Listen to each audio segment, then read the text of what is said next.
Shalom. Welcome back. First and foremost, I want to give all glory, praises, and honors to Yahweh, Bahashim, Yahweh Shai. I want to give double honors to the apostles and elders of Great Millstone.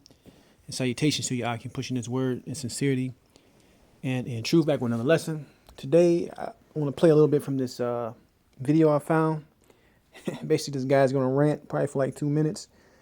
But he's going to bring out some very interesting points and really set the stage for what's about to go down on this earth, man. All right, because economic collapse, world war, we already got the division. These things are going to come into major. These things are going to be major hitting points that's going to cause the downfall of this system, man. All right, because when you think about the downfall of this system, things got to happen where it affects the majority of people. And a world war and an economy is two things that can easily affect that, right? But he's dealing with the dollar and some other things. We're in a new period of collapse of the U.S. dollar, and it's quite frightening. And it does mean that the dollar will be removed as the world currency. I mean, what will take its place, I think, is still up for grabs. But the U.S. dollar has made itself as unattractive as it possibly can be to world transactions. People are moving into all sorts of alternatives to the U.S. dollar, and they will and we will all move to a separate alternative regime in the global economy. Maybe Bitcoin, maybe gold, maybe some other set of currencies. But that is the... It ain't going to be no... I'm going to just say this. Ain't going to be no Bitcoin, ain't going to be no gold, ain't going to be no silver. Those things are useful right now because they're still pegged to something that means something or got a meaning, which is that U.S. dollar, which is world reserve currency. But once that is gone, talk about all hell breaking loose. You haven't seen anything once that thing goes. Direction we're headed. It was the Great Depression that caused World War II. It was literally the tariffs and quotas and restrictions on trade that caused World War II. It is the weakening of the U.S. We have not done the defense spending correctly. We've not done the economic growth correctly. We've not done sound dollar correctly. All of these have made the U.S. look vulnerable and made it so that people are willing to try us out for size. Frankly, I don't trust the dollar. I don't trust Powell and the Fed. I don't trust the U.S. Congress and government right today to create a... Yeah, you got probably another maybe 40 seconds left. But yeah, he don't trust anything. He don't trust the Congress and the government. So I think, and this is me speaking as a man, Kamala Harris get up in there. They put her up in there. These Edomites going to lose their mind. Even the appearance of her looking like Jake is going to set these people off, man. All right? He's going to set them off. They're going to say she's a weak leader. You're going to have countries try her. You're going to have all sorts of things come down the pike if they end up putting her in there. A good scenario for positive economic growth in the U.S. We are moving away from monetary stability. We're moving towards an unhinged paper currency again. Taxes were moving in the wrong direction. Government spending were moving in the wrong direction. All of these are signs of senescence, of weakness, of fleeing the government policies. And to me, that's not good. The only way of getting around this, of changing this, is with a radical revolutionary economic set of policies. When Trump was president, when Ronald... He said a radical revolutionary set of policies, man. What does that sound like, man? It sounds like a new system. That MOTB system. You know, the one spoken about in the book of Revelation, that Mark. Reagan was president, when Kennedy was president, they didn't mess with us. And the reason they didn't mess with us is we had a strong military and free trade and good economics. They wanted to do business with us and not wanting to fight us. Now they don't want to do business with us because of all of our restrictions and sanctions and all that. And now with the weak military we have, they want to fight us. That is not a winning strategy. Right. Another scripture, I believe it's Isaiah 14, has thou become as weak as us. Roughly paraphrasing, dealing with Mystery Babylon. All right. With the military, you got people that don't want to join up anymore. The recruiting is so down that you got a congressman floating the idea of what? Bringing that giraffe back, which they're going to have to because this war is going to happen. Right. Believe me when I tell you, Michelle. And if it goes on, this is what could lead to a serious conflict on a world scale. Damn commercial. But anyway, let's get back into it.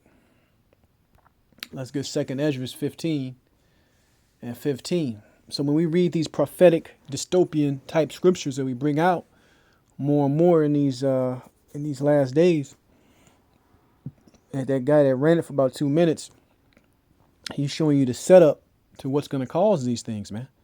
All right. Ultimately, we know it's through the will of Yahweh Bashem Yahweh Shai, but he's putting these leaders, right, and these wheels in motion. This is 2nd Ezra 15 and 15. For the sword and the destruction draweth nigh, and one people shall stand up and fight against another with swords in their hands. Right? For there shall be sedition among men, and invading one another. They shall not regard their kings nor princes, and the course of their actions shall stand in their power. So this guy, he's already, he said he don't trust none of them. The Fed, the leaders, and like I said, how much more Kamala Harris, when she gets in there, and then she gets that test, man. Right, that test where she got to decide to go to war or not. So, hey, this country is absolutely through, and the writing is on the wall. It says, "A man shall desire to go into a city and shall not be able, because of the pride of the cities." It says, "Like it, for because of their pride, the city shall be troubled, the houses shall be destroyed. Man shall be afraid. A man shall have no pity upon his neighbor, but shall destroy their houses with the sword, and spoil their goods because of the lack of bread, and for great tribulation." So that's what's going to be going on in the future, in these future times, man. And all the all the ingredients for this nightmare of a dinner is being made. You know, it's being made right in front of our eyes. Okay. From there. Salakia. From there, we're going to go into the book of Luke, chapter 12, verse 49. It says, "I am come to send fire on earth, and what will I if it be already kindled?" So that guy on that Kitco News, he was talking about, you know, a number of other things, but also don't forget that we got the immigration. You see what's going on over there in the UK. You got mobs of people fighting with the immigrants over there, most notably Ishmael, right? And them Arabs, they're going back and forth with the the Edomite, the Edomite Caucasians over there. So you got a lot of things that's going to be in the mix, not only over there but also here. These so-called Western powers are being torn down, man, right before our eyes, and call Elohim La Yahweh Bashem Yahweh Shah for that, man. It's beautiful to see that. All right. It says, "I am come to send fire on earth, and what will I if it be already kindled? But I have a baptism to be baptized with, and how am I straitened till it be accomplished? Suppose ye that I am come to give peace on earth? I tell ye nay, but rather division." And we see that, man. You know, you watch these these right-wing extremists, these Republicans, right?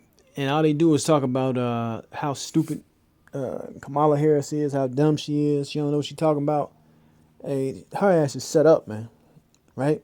She's set up to stir up those emotions, because this is how Edomites feel about Jake, regardless, man. And like I said, she would be the perfect scapegoat, to really set this thing off, man. All right, perfect scapegoat, man. Because she's ready to bring in that new world order. From there, I want to grab this, because he was talking about silver, gold, Bitcoin, and this and that. Hey, the scriptures say they should cast their gold and silver in the streets, man. That stuff is not going to deliver you. This is Proverbs 11:4. "Riches profit not in the day of wrath, but righteousness delivereth from death." Right. Hey, so the true riches is His word, man, and His understanding, especially for you Israelites. All right, these heathen, they're going to be punished and destroyed. Some of them going to be set aside for slavery. But for the ones that want to be delivered and make it and receive salvation of you Israelites, it's this word, man. 100% this word, man. You know, Let me find that real quick to prove that.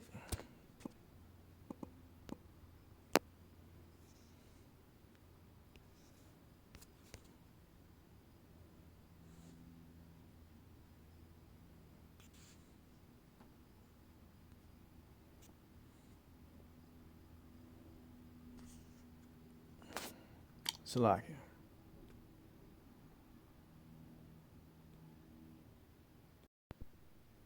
Salakia, yeah, I was looking for Revelation 2 and 9. It says, I know thy works and tribulation and poverty, but thou art rich, and I know the blasphemy of them which say they are Jews and are not, but are the synagogue of Satan. But the point I wanted to get was the tribulation and poverty, man. But how are we rich? We're rich because we have this word and this knowledge, because that's really what's going to deliver us. Knowledge and wisdom is going to be the stability of our times, as the book of Isaiah says, you know? So I wanted to just grab that last scripture. But go back and watch this interview, man. This guy brings out a whole lot of points. The guy name is Arthur Lafleur. But this sister, man, it ain't no coming back out of this, man. The scripture said they would heal Babylon, but she cannot be healed. This place is absolutely through. So for you believers out there, man, and keep your belief, keep your faith steadfast, and understand that the time is short, all right? But with that, I'm going to give all glory, praises, and honors to Yahweh, Ba'ashem Yahweh Shai. Shalom the next time.